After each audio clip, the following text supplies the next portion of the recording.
Assalamualaikum teman-teman, saya Sofia Akila dengan NIM 2201013.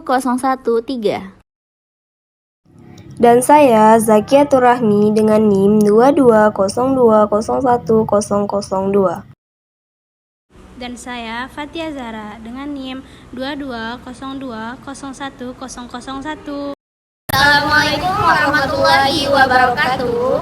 Kami dari kelompok 1 Ulumul Quran Akan mempresentasikan hasil diskusi kami yang berjudul Al-Quran.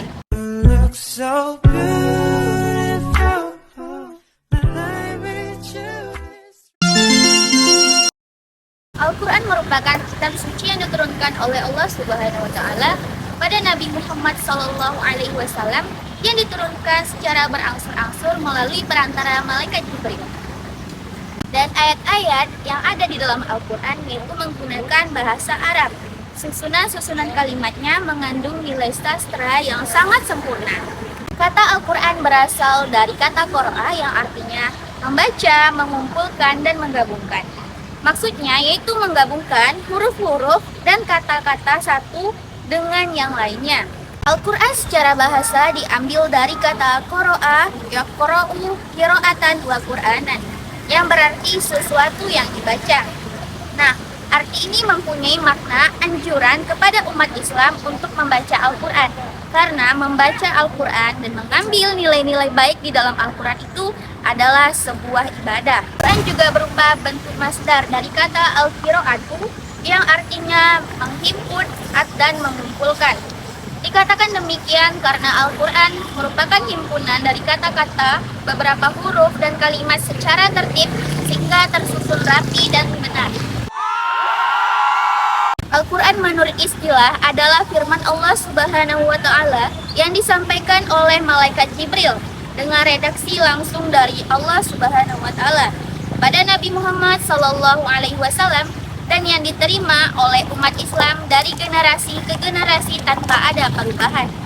Adapun nama-nama Al-Quran yang terdapat di dalam Al-Quran antara lain, yang pertama disebut juga dengan Al-Quran yang artinya bacaan. Yang kedua juga bisa disebut Al-Furqan yang artinya pembeda yang benar dan yang batil. Yang ketiga disebut Tibyan, Hudan, dan Busyra. Tibyan bermakna penjelasan, Hudan bermakna petunjuk, rahmat, dan kasih sayang. Sedangkan Busyra bermakna kabar gembira, yaitu umat-umat Islam yang akan datangnya dijanjikan oleh Allah Subhanahu wa taala akan mendapat surga. Al-Quran dinamakan juga Al-Zikru yang artinya peringatan. Dinamakan juga Al-Kitab, yaitu tulisan, buku, dan ketetapan.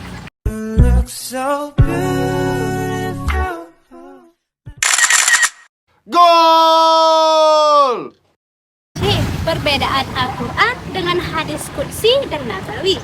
Hadis secara bahasa bermakna Hidun al-Qadim, artinya lama atau baru.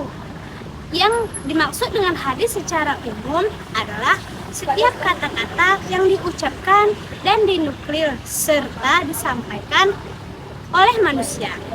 Baik kata-kata diperoleh melalui pendengaran atau wahyu ketika dalam keadaan terjaga dan tertidur. Adapun hadis secara istilah adalah apa saja yang disandarkan kepada Nabi, baik berupa perkataan, perbuatan, takrir atau persetujuan Nabi terhadap suatu perbuatan atau ucapan yang datang dari sahabat. Qudsi menisbahkan kepada kata quds, artinya kesucian. Nisbah ini menunjukkan rasa takjim atau hormat akan kebesaran dan kesuciannya. Hadis qudsi secara istilah ialah suatu hadis yang disandarkan, suatu hadis Nabi yang disandarkan kepada Allah. Maksudnya, Nabi meriwayatkannya dalam kondisi bahwa yang disampaikannya adalah kalamullah. Jadi, Nabi adalah seorang yang meriwayatkan kalam Allah. Hadis nabawi adalah apa saja yang disandarkan kepada Nabi Shallallahu Alaihi Wasallam, baik berupa perkataan, perbuatan, persetujuan maupun sifatnya. Perbedaan hadis kudusi dan hadis nabawi adalah ada dua. Yang pertama, hadis kudusi bermakna diturunkan dari Allah karena adanya nas syar'i yang menisbatkannya kepada Allah Subhanahu wa Ta'ala, yakni kata-kata Rasulullah. Sedangkan hadis nabawi tidak membuat nas seperti ini. Boleh jadi masing-masing isinya disampaikan melalui wahyu dan mungkin juga disimpulkan juga melalui ijtihad. Yang kedua, hadis nabawi kalimat dan maknanya dari Nabi, sedangkan hadis qudsi maknanya dari Allah yang diredaksinya disusun oleh Allah. Sedangkan perbedaan Al-Quran dan hadis qudsi ada 4, yaitu 1. Lafaz dan makna Al-Quran berasal dari Allah Subhanahu wa Ta'ala. Yang kedua, Al-Quran mengandung mukjizat, sedangkan hadis tidak. Yang ketiga, Al-Quran tidak boleh dibaca atau disentuh oleh orang-orang yang berhadas, sedangkan hadis qudsi boleh dipegang oleh orang-orang yang berhadas. Yang keempat, periwayatan Al-Quran tidak boleh hanya dengan maknanya saja, sedangkan hadis qudsi boleh diriwayatkan oleh maknanya saja.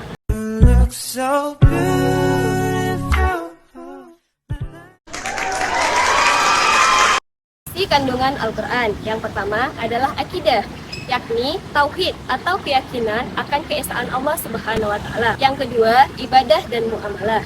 Ibadah ini yaitu setiap manusia diperintahkan untuk menyembah Allah Subhanahu wa Ta'ala, yaitu taat, patuh, dan menjauhi larangannya. Muamalah yaitu hubungan manusia dengan manusia lainnya mengikuti prinsip syariah. Yang ketiga, hukum dan peraturan. Hukum di sini yaitu suatu ketentuan-ketentuan bagi umat manusia. Hukum ini dapat menjadikan hidup manusia lebih tentram dan aman. Yang keempat yaitu sejarah. Al-Quran menceritakan tentang sejarah masa lalu untuk dijadikan pedoman bagi umat sekarang. Yang kelima, ilmu dan pengetahuan. Yang keenam, perintah dan larangan. Yang ketujuh, akhlak. Yang kedelapan, ilmu pengetahuan. Yang kesembilan, keyakinan, yakni keyakinan terhadap keesaan Allah Subhanahu wa Ta'ala. Yang ke-10, wadu atau disebut dengan janji, yakni bentuk harapan yang diberikan Allah Subhanahu wa Ta'ala kepada umatnya yang saleh, yaitu berupa berbentuk pahala. Karakteristik Al-Quran. Yang pertama, Al-Quran adalah kitab suci ilahi.